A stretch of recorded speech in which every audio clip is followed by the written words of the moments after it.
Hello everyone. In this video you will learn about carbohydrates molecules. Carbohydrates molecule contain carbon, hydrogen, and oxygen. The main function of carbohydrates is as main source of energy. There are three main classes of carbohydrates: monosaccharides, disaccharides, and polysaccharides. Monosaccharides are simple sugar or monomer because it consists one unit only. For example, glucose, fructose, and galactose. Disaccharides are double sugar or dimer because it consists of two units of monosaccharide. For example, maltose, sucrose, and lactose.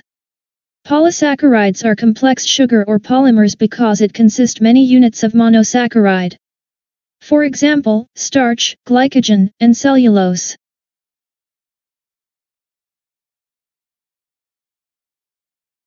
Monosaccharides can act as the building blocks of disaccharides and polysaccharides, as the main source of energy for cellular respiration, for example as glucose, and also function as the raw material for synthesis of other monomers, including amino acids and fatty acids.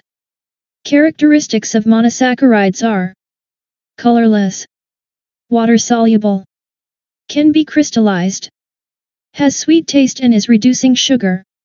In your syllabus, you need to focus about glucose structure. Glucose is hexose sugar with hexagon shape. It has 6 carbon. There are two types of glucose.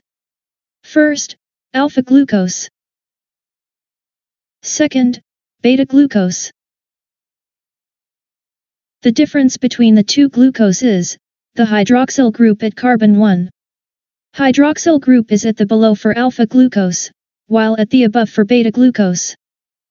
Hydroxyl group and hydrogen atom are in the same position at carbon 2 until carbon 6 for both glucose. Can you remember the position of hydroxyl group and hydrogen at each carbon? Here is an easy way to memorize the position of hydroxyl group and hydrogen atom at each carbon.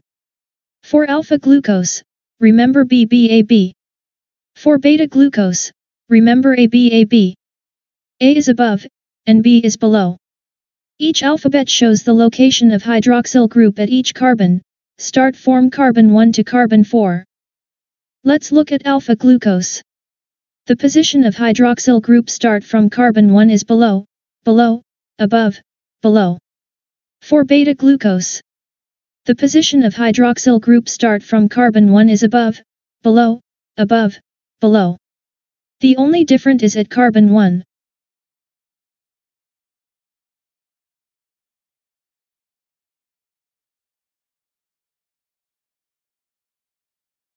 For disaccharides, it is made up by two monosaccharides joined together by glycosidic linkage. For example, 2-alpha glucose joined to form maltose. Glucose and fructose joined to form sucrose. Galactose and glucose joined to form lactose. Characteristics of disaccharides are water-soluble, can be crystallized, and has sweet taste.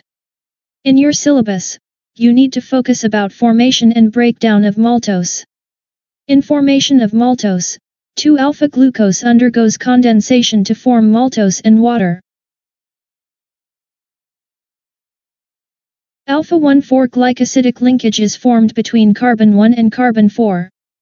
During condensation, hydroxyl group of carbon 1 combine with hydrogen atom in hydroxyl group of carbon 4 from different alpha glucose, to form water. In breakdown of maltose, maltose undergoes hydrolysis by adding water to form 2-alpha glucose. During hydrolysis, water break down the alpha-1,4 glycosidic linkage, to form 2-alpha glucose. What does the linkage's name means? For alpha glucose, it refer to the both monosaccharide of maltose which is alpha glucose. For 1,4, it refer to linkage that formed between carbon 1 and carbon 4 of different monosaccharide. For glycosidic linkage, it refer to the linkage type in carbohydrates.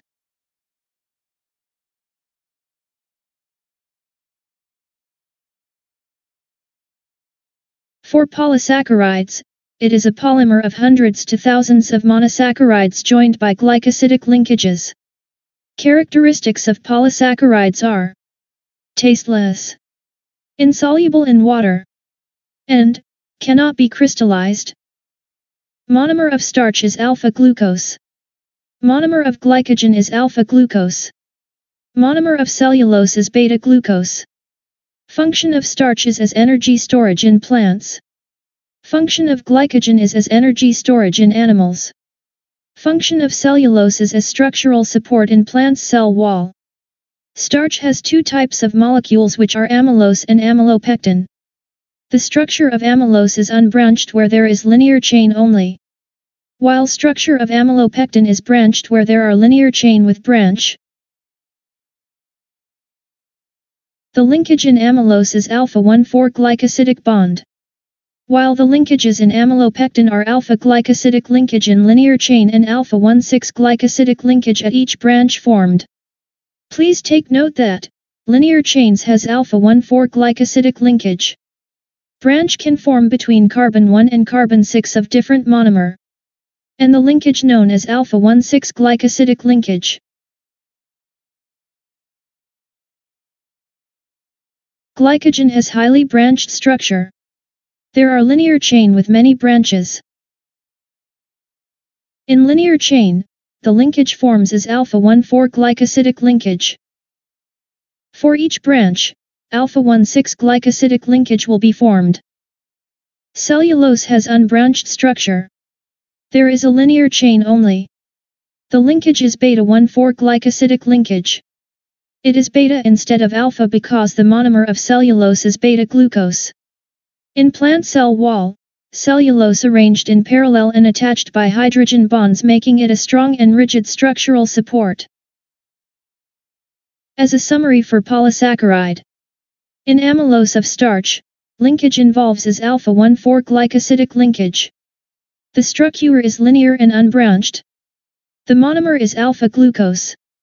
In amylopectin of starch, linkage involves is alpha-1,4 glycosidic linkage and alpha-1,6 glycosidic linkage.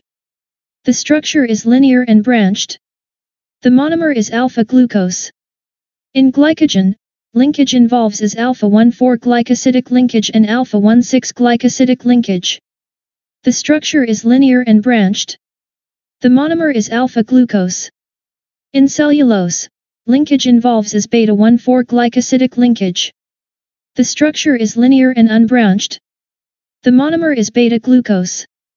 All polysaccharides have linear structure but only some are branched. The difference between branched structure of amylopectin and glycogen is, amylopectin has less branches, where each branch forms every 30 monomers. While for glycogen, it has more branches where each branch forms every 10 monomers. That's all for polysaccharides molecule. The next lesson is about lipid structure.